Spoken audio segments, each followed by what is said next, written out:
Okay, well, I'll go ahead and call the meeting to order then, and we have quorum. What about the panel there? Do we have people online or? You are online now. Is that correct, Gabby? We have one. We're online. We're online. We're online? Okay. All right, well, first of all, I'd like to thank everybody for being here and for coming to a call meeting. I know that's inconvenient for everyone, including me, but, it was important, so I appreciate that. I'd like to welcome our guests in the back there, Alkesh Patel, Senior Assistant Attorney General, Section Chief Attorney for the Commission. So if you're wondering who looks at contracts and make sure the lines line up and all those kind of things, he's the guy. So thanks for all your help. So the reason for the meeting, we're entering a new contract cycle for EMS education, and a few sensitive items require commission attention before our next regularly scheduled meeting. And that's why I called this meeting. I didn't think it could wait till the next commission meeting. So there's some things we'll need to address. The current GEMSA agreement expires November 30th. I don't know if you were aware of that, or some may not be, but that's the official date, November 30th, 2025. That agreement will expire. Last year's renewal process extended several months into the fiscal year, required significant time to finalize. I'd like to acknowledge Courtney for that, he did some yeoman's work to help move that contract through. So I'd like to acknowledge you, Courtney. Thank you. The question on the table today is whether the agreement is renewed on December 1st. Just to remind everybody, we have a fiduciary duty. We're stewards of the public funds that have been appropriated to the Georgia Trauma Commission.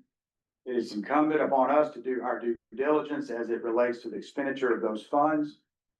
As part of our stewardship due diligence, vendor agreements are reviewed to confirm they remain the most effective use of funds and personal resources. So I've asked Alkesh Patel to be here today, as he is our contract expert and legal guidance on these kind of issues. And so I've requested him to be here in case we have questions, and also to provide some answers to, I think, maybe some questions that will come up. So at this point, I would like to go into closed session, get a motion to go into closed session so we can discuss some of those legal or get some legal advice. Motion made. Okay, we have a first, we have a second. I'll second. Question is same thing as executive session. What's that? Are you asking for an executive session? I'll defer to Alkesh on that. Is that the same thing? Closed session, is that the same thing as an executive session? Okay. Then we need to clear the room of all non-board members, correct? Correct. Non-commission members or non-board members? Non-members. Yeah. Okay, non-members. And then was, Okay. Oh, okay. I usually stay for closed session, but I'm happy to leave. you know, like somebody to take minutes. It normally takes minutes during the meeting. I think Alkesh is, do we take minutes in closed session? Yeah, you're not, well, you do take minutes, but they're not a subject to sort of. Okay. So do you want? Because this is like, correct me if I'm wrong, Mr. Patel, but this is like a client conferring with their attorney, right? Yeah, that's what kind of. Once whoever takes minutes during the regular meeting needs to. Okay, then Gabby can stay. And then for the online members, it'll be quiet and no video during this time. Once we are back in open session, we'll bring everything back on. Okay, we are out of executive session, and we have the folks back online that's open, and so we are now back in open session. I'd like to make a motion that we do not renew the contract with GEMSA, December 1, 2025 for renewal. Second. All right, we have a motion and a second to not renew the contract. So it's now open for discussion. So I'll go down this way. First of all, what are you going to do for EMS education if you don't renew the contract? You've got a plan. Second of all, you're not going to renew the contract and Terry brought this to me as the chairman of the subcommittee. I was frustrated on a couple of levels. Level number one, that Terry brought it to me, not because I'm opposed to Terry, but I didn't hear it from Liz or the staff that there was an issue. We've had issues over the years back and forth.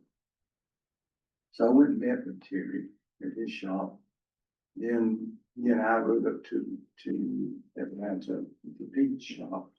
Chad and Rafe came over and we discussed it, and they were pretty much upset.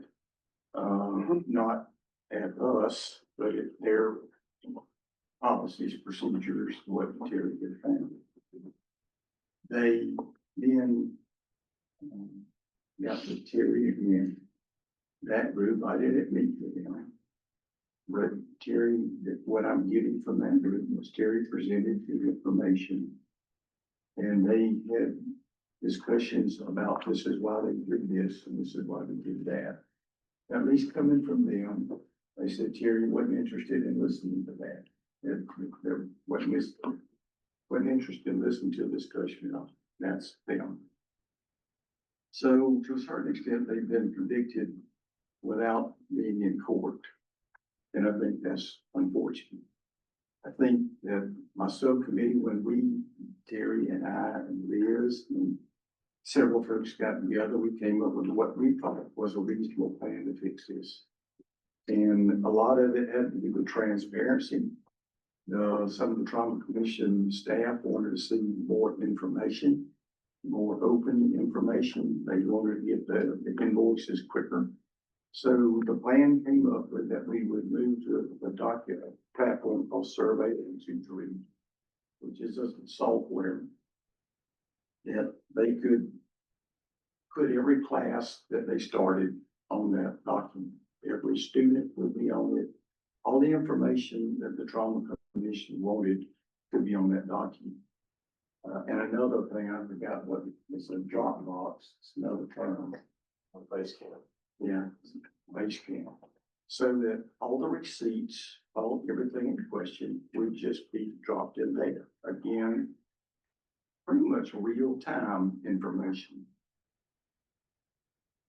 I left all of those meetings with the concept that we were in agreement to do. That would at least fix the problem. So I don't mind telling you, I was pretty frustrated to get notice of this meeting about something my subcommittee should be responsible for without any kind of input on that. So it's easy to say, hey, we don't want to do business with them. But we don't have a mechanism to do what they do. And we can say we do, but we don't. They teach, I want to say over 100,000 contact hours last year. 114 or something comes to mind. They teach a lot of classes. If you teach a lot of classes and you do business with a lot of EMS people, you're going to have some issues about receipts and how things are done. You can't undo that. I'm sorry. I think the Survey 123, they initially balked at that because they thought it was going to be additional work to them. So I got them together and we met up here, and Natalie Lee, who's with the state, came down and told them what Survey 123 could do and how it would actually reduce their work. And at that point, they were fine with it. And as of today, tomorrow, in Forsyth, they've got a class with the Survey 123 folks to learn how to use that document or that platform. I will say this. When we paused the contract last year, a lot of issues came out of that. A lot of hurt feelings came out of that.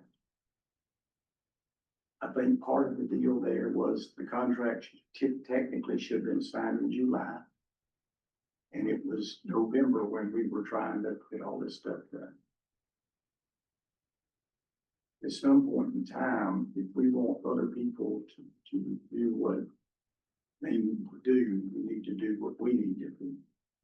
As we sit here today in October, I know there's some RTACs that haven't signed their contracts, but yet they're still doing work. I talked to my hospital administrator yesterday, Level 4 Center. He says he hasn't seen his contract, and it's October, and we still doing work. So I think shaking finger at them is appropriate, because what we did was sloppy.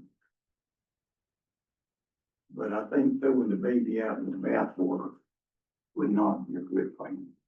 I'll just be honest with you. It will cause us political grief. It will cause us grief in being able to educate EMS personnel across the state.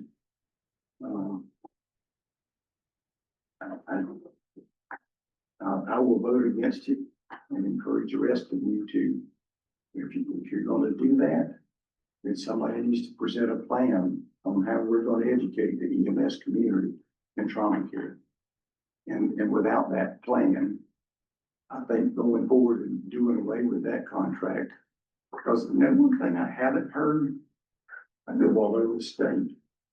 I was at the conference last week, there's more than 500 people there.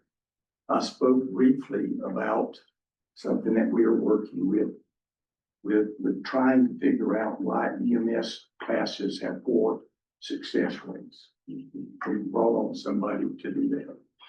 And I was telling them that that's my fault, that they're having to do extra work because of me, not because of Kim, not because of Leah's, because of me. Look, we're trying to do those things. We're trying to improve what's going on in our profession. I have not heard word one from anybody that said the classes that they have done have not been excellent. I get just the opposite. We do a leadership class that I developed years ago under a grant with the Department of Community Health. Every year, we sign up 25, 26 people. Done it, I think, for 12 years. I think in those 12 years, they had 4 dropouts. That's a 4-week program. They leave home, go away for a week, then go back and do homework, come back for a week, do homework for 4 weeks. And except for last year, I've been to every one of the graduations. One year, they all wrote letters to me, thanking me for putting on and allowing this course to go on. The automobile extrication class that they do, I had fire chiefs call me and say, hey, that's the best extrication class I've ever gone to. And we make a point in those classes to make sure that they have patient care embedded in those. We don't just go teach them how to cut up a car. We teach them how to take care of the human beings in the automobile extrication class, the vehicle operations class. The people who initially developed that curriculum backed out. They spent their own money to get the curriculum built back up so they could continue to do it. I had one county that told me that they saved $165,000 on vehicle claims the year after they implemented what they trained them to do. I recognize that there's a frustration level here. I really do. I get it. None of you have been to as many damn meetings over this as I have. Liz and I, of course, come here. And I think that we still have some work to do. And Terry can tell me, when we left those meetings, we thought the survey 1 through 3. And that document, that Dropbox would help us, like, did we not? Yes. I just, you're destroying something that we worked decades for. And you're doing it without hearing what they've got to say. So, and the problem, of course, is that we're right back, we paint ourselves in. We've got a contract that's gonna go out in the next few months. And we need to make a decision. So I would simply encourage you to do this. Don't vote to do away with it. If we need to change something, we change something. If they need to change something, they change something. But to throw out this work would be horrible.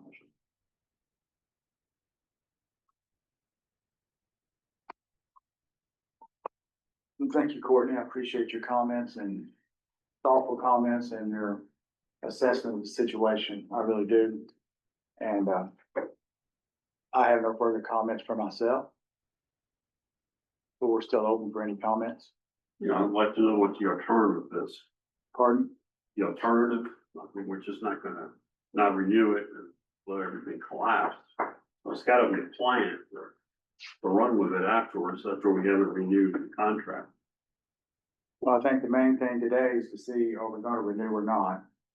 And then I think we assess that and work on the plan. Okay.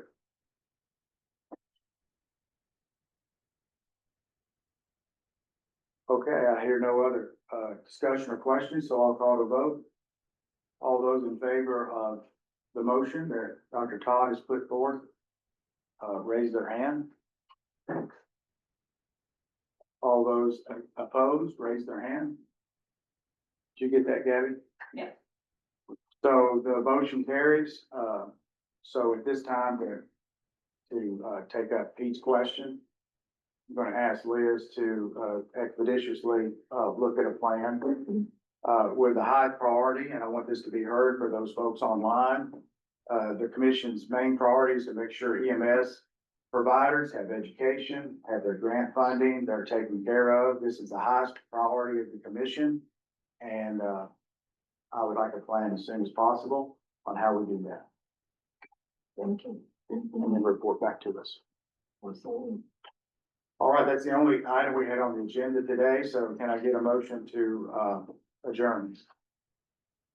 Motion adjourned? Okay, and a second, so all those in favor? Aye. All right, we stand adjourned. Thank you, staff, for helping get this meeting off the grounds with short notice.